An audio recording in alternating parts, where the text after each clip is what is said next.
Reading the news can be upsetting, but not all news is bad news.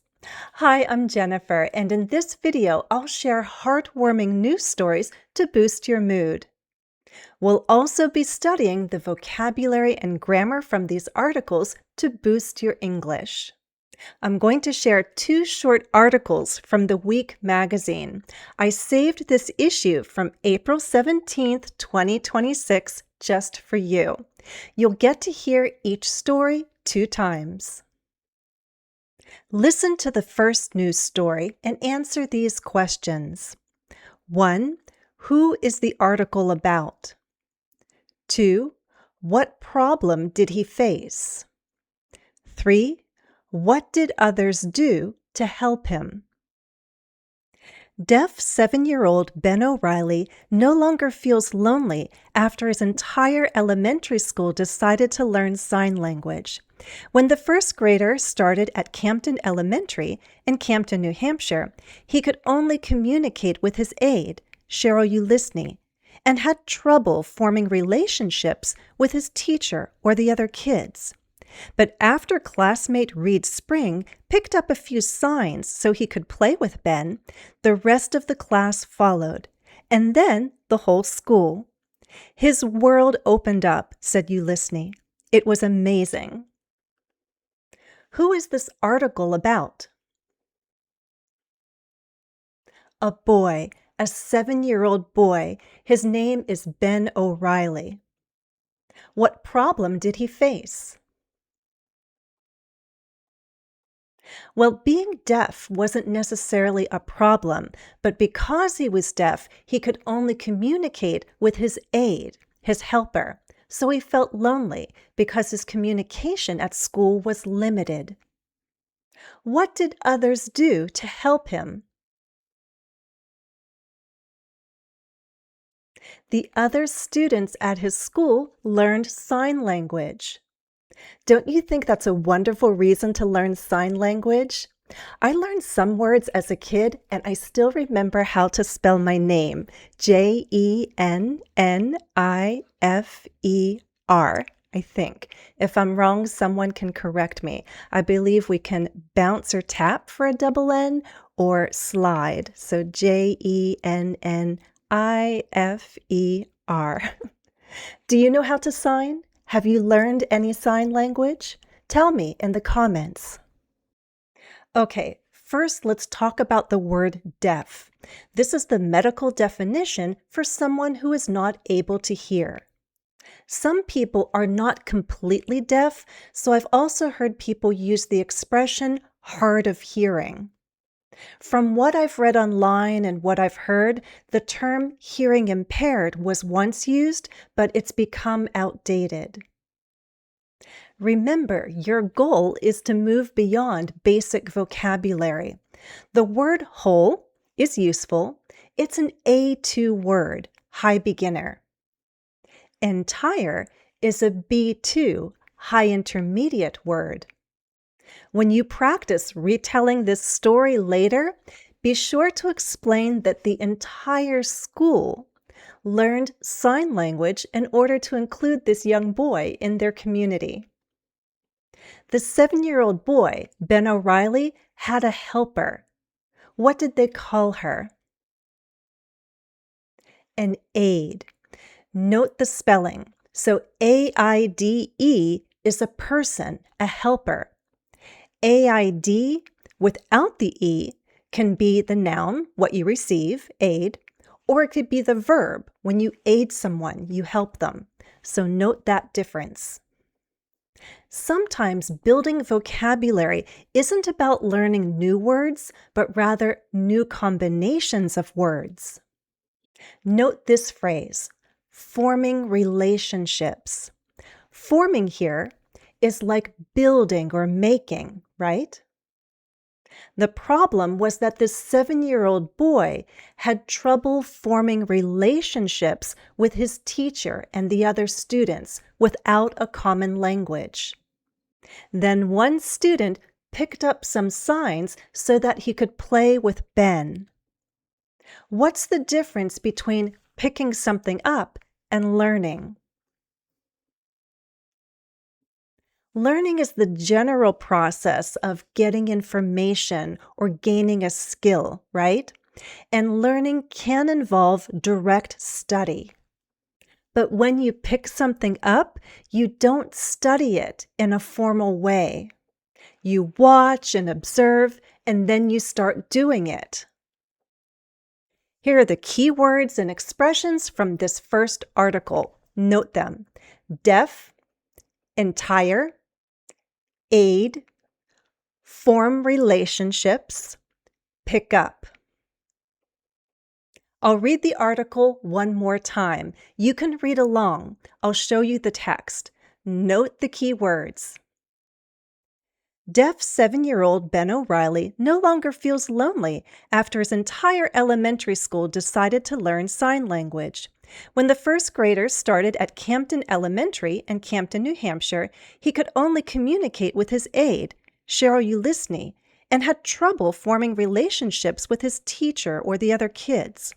But after a classmate, Reed Spring, picked up a few signs so he could play with Ben, the rest of the class followed, and then the whole school. His world opened up, said Ulisny. It was amazing. Now pause the video and challenge yourself to retell the story of 7-year-old Ben O'Reilly.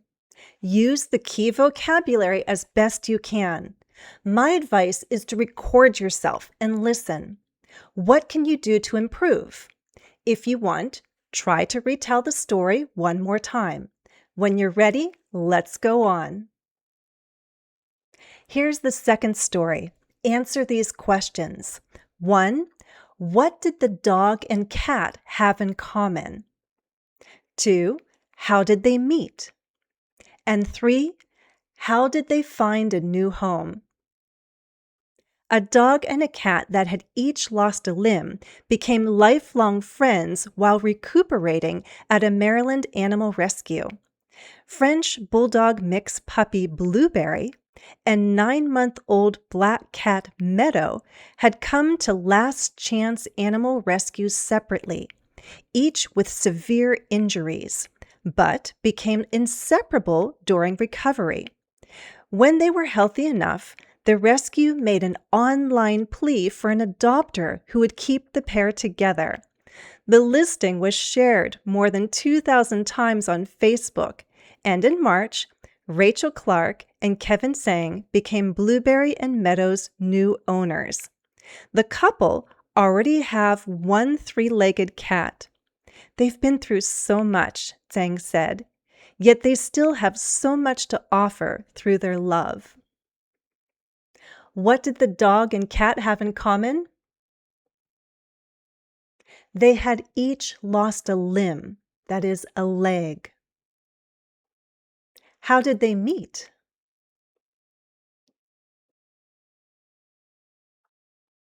They were in an animal shelter together. We also call it an animal rescue. How did they find a new home? They got adopted together because that was the request of the workers at the animal rescue. We've already covered 2 important words, limb and animal rescue. Next, how do we explain why they were there? What happened? They both had severe injuries. Note that we can describe an injury as minor or severe. It's like saying not so serious and very serious. These animals each had suffered a severe injury. They lost a limb. So what happens after an injury? We have to get well. What's a more advanced word to say that? Well, a very advanced C2 word is recuperate. It's used in the article. Another word you may be more familiar with is recover. That's a B1 word. So they had to get well, they had to get better. They needed time to recover. They were at the shelter, at the animal rescue, in order to recuperate. What's another way to say the animal rescue requested that someone adopt these two animals together? Did they make an excuse, make a deal, or make a plea? C. They made a plea. Plea is a noun. The verb plead. Both are C2 words. They pleaded for someone to adopt the two animals together. They made a plea for someone who would adopt the two animals together. We understand why the people wanted to keep these two animals together. They were meant to be friends for life. What's another way we can say that?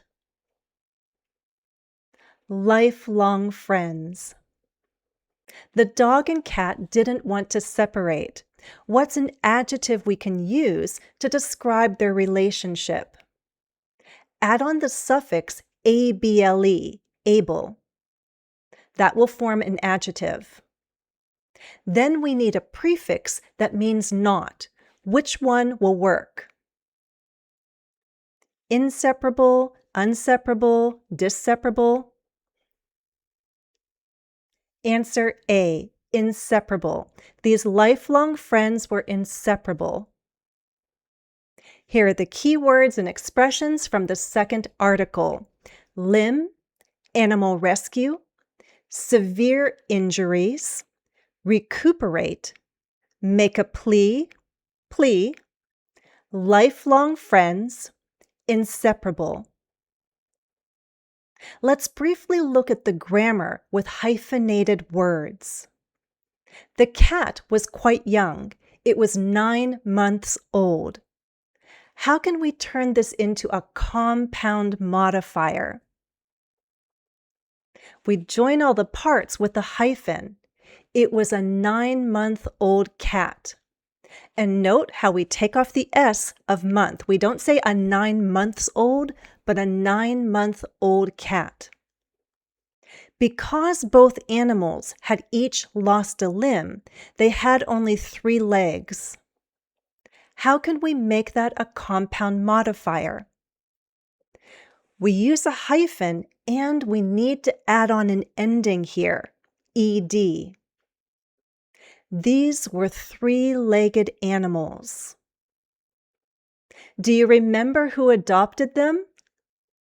It was a couple who already had a 3-legged cat.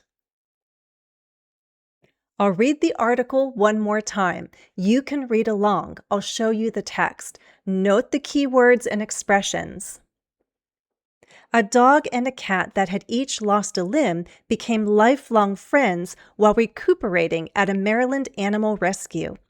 French bulldog mix puppy Blueberry and 9-month-old black cat Meadow had come to Last Chance Animal Rescue separately, each with severe injuries, but became inseparable during recovery. When they were healthy enough, the rescue made an online plea for an adopter who would keep the pair together. The listing was shared more than 2,000 times on Facebook, and in March, Rachel Clark and Kevin Tsang became Blueberry and Meadow's new owners. The couple already have one 3-legged cat. They've been through so much, Tsang said, yet they still have so much to offer through their love. Again, pause the video and retell the story about a 3-legged cat and a 3-legged dog who became lifelong friends. Use key words that we've studied. Record yourself and listen. What can you do to improve? If you want, try again. That's all for now. If you'd like more interaction and feedback, then join the English with Jennifer community on Patreon, where we practice all skills for confident, effective communication. The link is in the video description. Thanks for watching and happy studies.